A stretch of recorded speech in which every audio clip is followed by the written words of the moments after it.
करी हमार बाप के नहीं पीस अपन कमाई पीस हमला का करना है ये बार पीत बने करी तो ओ चड्डी घलम नहीं पहन लेती तो वो छोड़ के आगे बने करी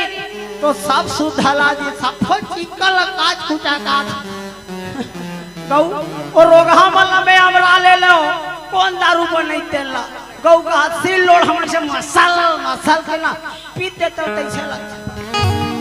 आय रुक तो रे नाती टूरा का हाथ काय बेटा हवे पीले बेटा पीले रे एक दू ठन बाल हउ बचे तन झरी के रोग हा पिए बरते में जा था दौड़ाल दिया खाने भाई तुहा घर के बहुल बताऊं हां पक्का बताऊं पान घाक मार दारू का आदत ना दो चार ठन बाल ह बचे सिर पे ऊ नहीं रहे ले दे चल जात हूं